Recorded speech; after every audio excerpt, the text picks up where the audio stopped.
Welcome to Beyond the Badge.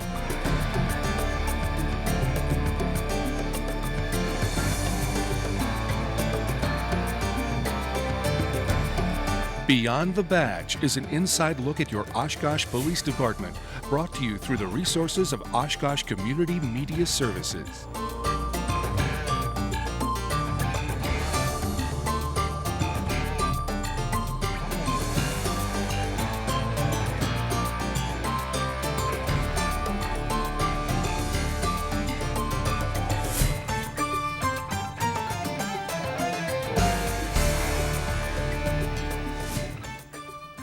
Welcome to this edition of Beyond the Badge. I'm Joe Nichols. On today's show, we'll be talking with Community Service Officer Nathan DeFati about safe winter driving. Later in the show, Nathan will be back with us, along with Kiana Blunt, talking about their jobs as community service officers. We welcome all of you watching us on City Cable 10 and those of you listening to us on 101.9 WOCT. Nate, welcome to the show. Glad to be here. Excellent, excellent. And being this is your first time on the show, can you just tell our viewers and listeners about yourself? Of course. I'm a community service officer with the Oshkosh Police Department. I've been a community service officer for about a year and a half now. I'm going to school at UW Oshkosh for psychology and criminal justice. And hopefully when I graduate, I'll start out as a patrol officer and work my way up to FBI. Fantastic, fantastic. Well, welcome to the show and thanks for being here. And winter is a dangerous time of the year, to drive due to the fact that there is snow and ice out on the roadways. What are some safe driving tips that you can give to our viewers and listeners? Well, vehicle owners should make sure that their car is cleared of all snow and ice prior to the vehicle being driven. This includes not only the snow and ice from the windows, but also from the roof, hood, trunk, and lights of the vehicles. Not too many people know that you may be stopped by the police for not having the snow removed from the windows, lights, and license plates, and could be cited for these violations. Of course, when there's a snowstorm and you have to be outside driving in the storm, we're not saying that you have to brush the snow while driving. This is understandable that there would be snow on the vehicle. It is when drivers go around the entire winter season with it on their cars without brushing it from these areas that we are concerned about. Okay, very good. That's a great tip. And now, before driving in the winter season, okay, now let's talk about our vehicles and how should we prepare our vehicles for the long winter? Well, vehicle owners should make sure that their vehicles is in good running condition. Some call it winterizing a car by making sure that all systems of a car is in good working order. Owners and drivers should be checking the fuel, cooling, and exhaust systems and all of the fluid levels. They should also be checking their tires, tire pressures, and brakes. One of the most forgotten fluids to check is the windshield fluid. While checking the windshield fluid, they should also check their windshield wipers to make sure they are in good shape. Another fluid that is quickly forgotten is gas. This is probably one of the most important vehicle checks that should be made daily. Okay, very good. All right, so we talk about getting gas, and it just seems like it's such a natural thing. Yeah, I got to get gas. But why is it important to keep your gas tank full? It is very important keeping your tank full of gas while minimize condensation in the tank, which will minimize engine problems as well. Also, you should make sure that you have a full tank of gas when going cross country, even for a short trip, just in case you do become frostbite. Is a major concern for anyone. If someone ventures outside or if their vehicle does not start, frostbite can set in within 1 minute at temperatures below -25 degrees. Frostbite affects mostly the fingers and toes, and the person would notice redness of the skin or burning, stinging sensation at the frostbite location. If a person believes they have frostbite, they should attempt to warm that part of the body quickly, such as putting fingers under the pit of their arms. When the area is warmed, cover this area with something to keep them warm and prevent this area from freezing again. Hypothermia is the rapid loss of body temperature, and it can happen to anyone. Symptoms of hypothermia are uncontrollable shaking, drowsiness, and slurred speech. It is extremely important if you begin these symptoms to get warm as soon as possible. All right, that's excellent advice because it does happen to people quite often in the winter season, not just in Wisconsin here, but throughout the country. The last few years also, we've been seeing a lot of snow early in the season, and I think we dodged a bullet not too long ago when the first snowstorm came through and hit Milwaukee. What should drivers remember to do, during that first snowfall of the season? Well, drivers should remember to slow down, back off from other vehicles in front of you, and you should be wearing your seatbelt at all times. Too many of us forget how to drive in the snow after not driving in it for many months. The stopping distance is almost tripled when driving in the snow at 25 miles an hour. Leaving plenty of room between your vehicle and the one in front of you is especially important. With the stopping distance tripled, if you are too close to another vehicle in front of you, in all likelihood you will make contact with that vehicle. Okay, very good. And let's talk about, is there anything else that maybe we should be carrying in our vehicles, during the winter? Yes, there is. People should carry an emergency kit just in case they get stranded. It should consist of the basics such as matches, flashlights, blankets, food, water, and a first aid kit. Anything that a person may need to survive in cold weather for a couple of days. Excellent. Okay. Now, these are all great tips. All right. And but I'm going to ask you. Do you have any other suggestions, possibly, to owners or drivers that may get stranded in a snowstorm? And that can happen. We've seen it actually out on Interstate 90 and 94 in the past couple of years, where people are stranded. So, you have any advice for something that might occur to them, such as that? Yes, I do. Everyone should stay in your vehicle in those cases. Walking in a storm can be very dangerous, and your vehicle affords you the best protection. Be calm and remember that the storm will end and you will be found. Keep fresh air in your vehicle and keep the area by your tailpipe clear of snow and debris. Don't run the engine unless you know the snow by the tailpipe is clear. If your tailpipe is blocked, you could be overcome by carbon monoxide fumes that may back up into your vehicle. Carry a cell phone and make sure that it is charged prior to leaving home. Attempt to call 911 or dial 0 for the operator and give them your location. Very good. Very good. And as a community service officer, at times you happen to arrive on scene, being the first unit there. And I know that you can kind of, decipher what actually took place.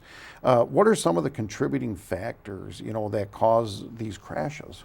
Well, the number one is usually speeding, following too close, improper cleaning of windows and lights that make a person unaware of their surroundings. There are many factors in winter driving that can cause a crash, but if people remember to just slow down and give the person in front of them plenty of room, this would take care of the majority of crashes in the city. Very good.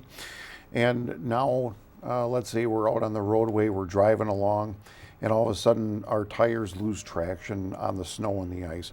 If your vehicle is losing traction, what should a driver do to get that traction back? Well, a driver should not panic. The driver should take their foot from the gas pedal and steer their vehicle into the skid. Don't apply the brakes, although this is a natural reaction.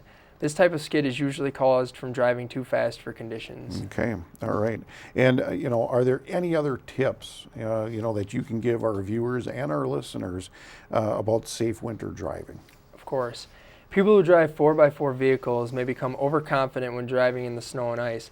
Although these vehicles have better traction in the snow when it is being driven, these vehicles will not stop any faster than a two-wheel drive vehicle when the brakes are applied. And just a reminder to all the drivers, the most important advice I can give is to slow down and keep your distance from other vehicles and also wear your seatbelt. As officers are trained, it is better to get to where you're going slowly than to not get there at all. Excellent. Well, Nate, I really appreciate you coming in today and talking with us in regards to safe winter driving. And you'll be right back with Kiana, and so we can talk about community service officers. We'll be right back after this short break.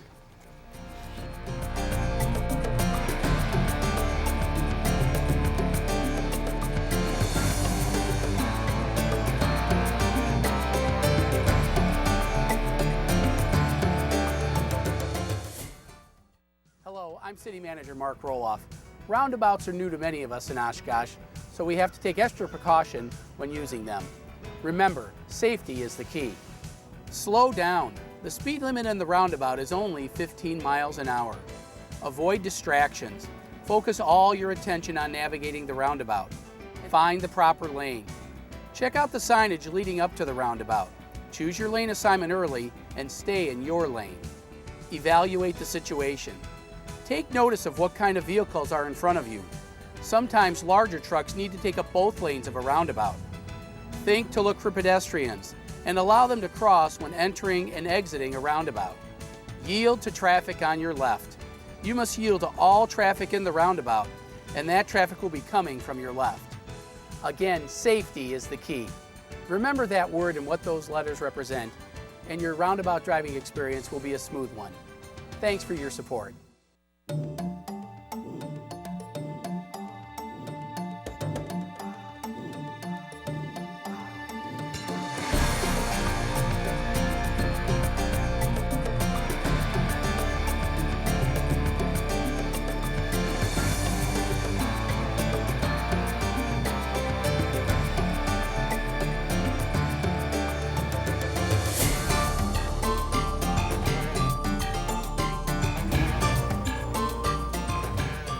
Welcome back to Beyond the Badge.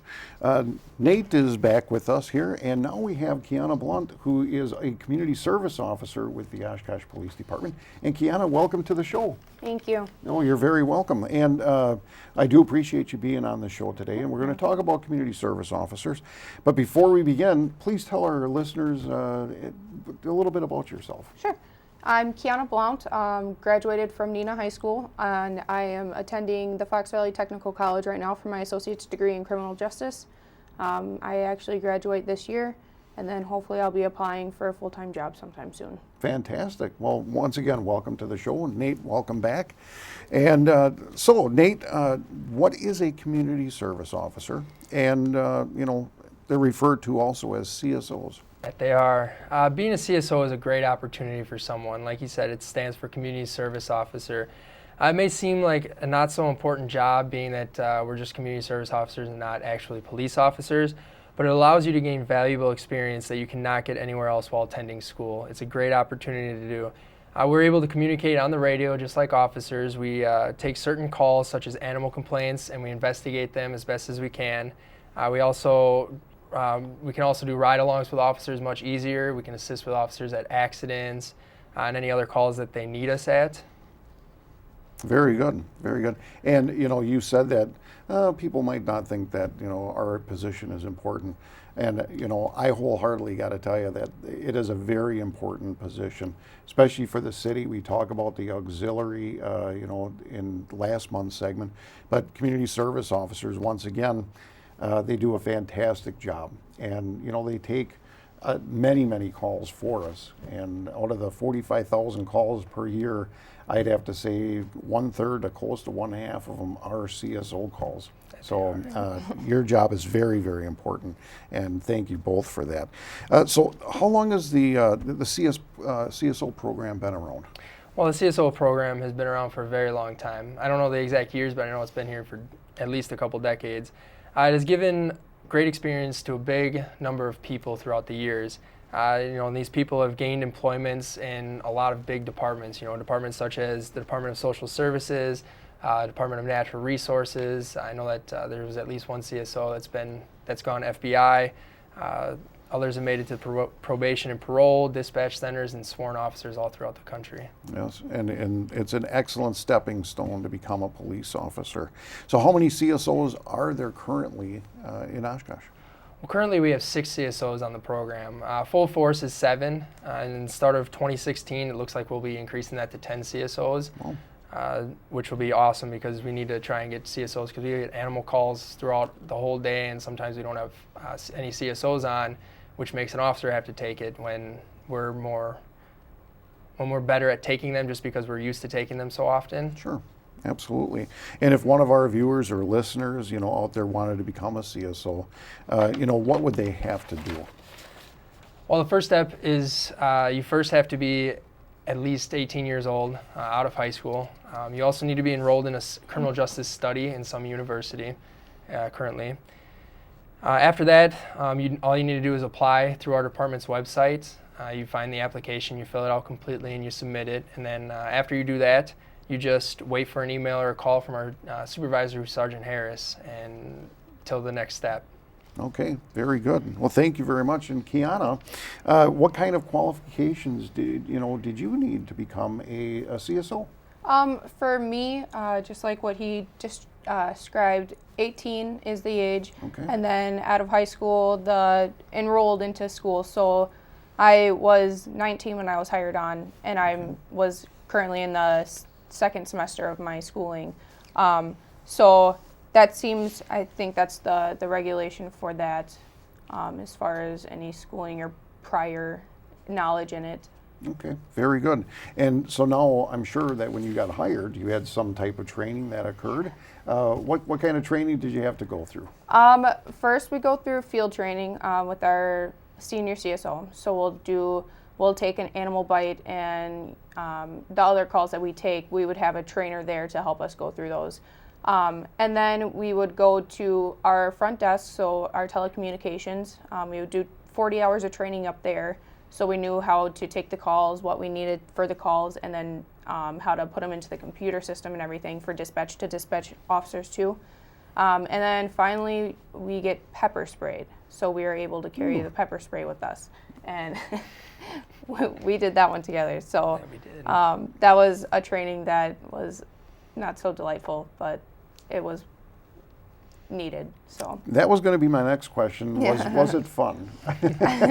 the training itself, yes. The spray in the eyes, no. I can agree with you there. It was fun Absolutely. watching everyone else getting sprayed, though. Yeah, and then it was your turn, and No. it wasn't as fun. No, it's not fun at all. Not even watching people. So, how does somebody, or how does the program help in regards to, you becoming a police officer? I think for myself personally, I was a little shy. I wasn't able to approach someone I didn't know and have a conversation with them. So I've noticed that working with this job, you're forced to talk to people basically, and that's your only way of communication with the people that we talk to with the animals and stuff like that. So I think that really built my communication skills. I can't speak for other people, but I think it's a good stepping stone to be able to talk, and you learn the city very well, so you're able to help people out a little bit more when you have that knowledge. Excellent, excellent. And besides carrying a gun, it's almost the same type of job. Yeah. It is. Absolutely. And Nate, so what are some of the duties and responsibilities of a CSO? There's a lot of duties that we actually take on as a community service officer here. Right now, we can patrol the city. We can go anywhere in the city with our CSO trucks we have. We usually enforce parking regulations throughout the city. We also communicate over the radio. We have our own radios that we bring with us, just like officers. We can hear all the communications coming over and call out whenever we need to call out over the radio.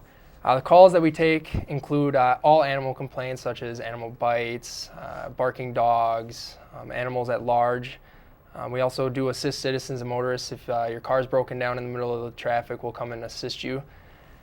We also take hazard complaints, such as if there's a tree that falls off someone's truck, like I had to take last week. We go out there and we pick up the tree and move it out of the way of vehicles. We also do traffic direction at all accidents when it's needed. In major crashes at intersections we go. Like I said, like what she was saying, we need that 40 hours of training up at the front desk so we can go and do telecommunications for their breaks, or if there's no one that's able to cover the shift, we go up there and we take calls, and then we put them in to be dispatched out to an officer. And that in itself can be a hectic position. It is. Yes, I've seen it happen, and actually worked up at the front desk for a short period of time. And glad that I'm in the position I'm in now. Gets so, crazy. yeah. So Nate, you take all types of calls, okay, at the police department. What is one of the most common types of calls that you take? Well, for animal complaints themselves, there's a bunch of different ones that we take. Usually there's a lot of animal bites that come in. There's animal at large, barking dogs that are being a nuisance. There's also animal welfare checks that we do as well. Probably the most common one that we take is probably the barking dog one. There seems to be a lot more barking dogs coming in than all other ones, but then animal bites after that. Okay, all right. And barking dogs. Speaking of it. Is there a fine for a barking dog? That there is. Most of our fines, it's about $232 for a citation if we do issue them. We try not to. We try to work with them as best as we can for as long as we can. If it's a nuisance, we usually don't give out the citation until it's a repeat offender, like 3-4 times Sure. that we're out there. Yeah, and it is a nuisance. I mean, when you have a barking dog and it continually repeats itself, and neighborhoods like to be quiet. I know that for a fact. One of the questions that we get usually during the warmer months, and we're talking now in January, can people have pets in the park? No, not in the city limit parks. I've heard that our city hall is currently working on a proposal to allow dogs to be in our city parks, but as of now, it is actually against city ordinance to have any animals in the park, which can also result in a $232 fine if you don't abide by this city ordinance. So I suggest to people, like, take it out to the county dog park, if you want them running around, or just take them for walks, around the park. Just don't go through the park. Make sure they're on a leash. Very good. That's great information. It really is. And Kiana, now we go over to another call that I know there's a lot of, and that is found bicycles. Okay. Yes. How many bikes are there now in the recovered inventory? I believe it's between 50 and about 70 bikes that we have in our garage right now. That's a lot of bicycles. Yes. And just to be found, somebody probably doesn't really care of them. We don't get a lot of phone calls to say, hey, did you find my bike? Mm-hmm. How many of those bikes, do you know a number, how many had a registered tag on it? That are currently in the garage? None. None. If they have a registered tag, then we would be able to look up the city or the license number and then get the contact information for the owner, and that way we would get in contact with them and then deliver the bike back to them. Wow. And So No, go ahead. I'm sorry. I was going to say, the bikes that are in the garage, they didn't have any of that information, so we leave them in our garage for a little bit of time to see if they come up and say that they're missing their bike. Sure. And the average for a bicycle is $100. You get a license and it's $3. Yeah. That's all it is. And so instead of paying the $100, you pay $3, and if your bike is stolen, you get it back. So that's why we have an ordinance of, hey, get your bikes registered. Okay, so you take the bicycles. What happens to the bicycles if they do not if they don't have a registration tag on them? Then we have a process that we go through. We put all the information of the bicycle, the make, the model, the serial number, color, and we'll put it into the evidence computer, and then we'll take the bike to the Third Ave Bike Garage. It will stay there until 30 days or until the owner, like I said, says, oh, that I'm missing my bike, and they give us the description of theirs, and it's there. Okay. So it'll stay there for 30 days, sorry. Sure. And if it's not found by then we give it to someone who fixes the bikes. He, if the chains are messed up, he'll fix the chains, he'll fix the pedals, he'll fix everything, and then he auctions them off. Oh, excellent, excellent. And that is Steve Sagmeister, who's my predecessor for this job. So how can somebody register a bicycle here at the city? All they have to do is go to the city hall, have the information of the bike, so the make, the model, the serial number, the color, and then they just fill out the registration, and they'll get a sticker to put onto the bike frame, and they'll get a little receipt that they'll keep on their person in case the bike is stolen, and then they can give us that receipt, and we can get the city number from that. Okay, excellent. And I know during the summer months, usually right around the Easter holiday break, there is a free time that you can get your bicycle license. So you got to pay attention and look at the newspaper and Facebook for that information. So if someone has questions, on how to register their bikes, who can they contact? They can call the non-emergency number, or they can contact the City Hall, because City Hall will have that information as well. Excellent, excellent. Well, I thank you both for being on today's show and letting, giving us an insight to the Community Service Officer program. And let me tell you, ladies and gentlemen, it's very important that this job is here, and they've got a very important job. So thank you again for being on today's show. You're very welcome. Thank you. And we'll be right back after this short break. Awesome job.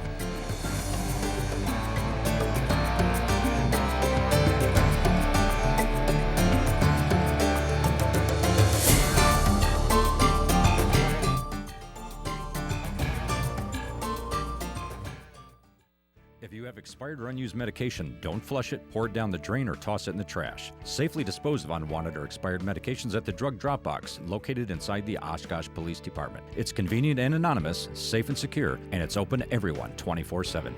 Drop off your prescriptions, over-the-counter drugs, pet meds, and more. Keep drugs out of the reach of children and out of our water supply. Dispose of unwanted or expired medications at the drug drop box. For more information, visit the Oshkosh Police Department website at oshkoshpd.com.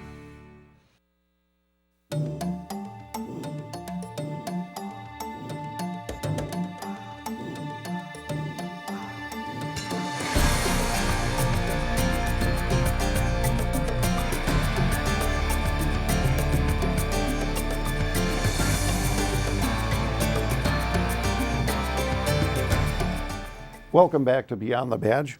We thank Nathan DeFati and Kiana Blount for being on today's show and giving us some excellent information on safe winter driving and the community service program. We thank all of you watching us on City Cable 10 and those of you that have been listening to us on 101.9 WOCT. We hope that you've enjoyed today's show and want to thank you for tuning in today. For more information on the Oshkosh Police Department, please check out oshkoshpd.com. For replay times and watching Beyond the Badge on streaming video, check out oshkoshcommunitymedia.org. If you have an interest in becoming a community service officer, please go to the City of Oshkosh website at www.ci.oshkosh.wi.us and click on Employment on the side menu. You can scroll to Community Service Officer and apply online. Please remember that also going slow in the snow is key to preventing crashes in Oshkosh. Keeping your distance between your vehicle and the one in front of you is also important. If you had too much to drink, there are many, many other options out there other than attempting to drive home impaired. Call a family member or a friend, or call a cab. Don't make the mistake of attempting to drive home impaired. It isn't worth it. Until next time, we wish all of you a very happy New Year and stay safe.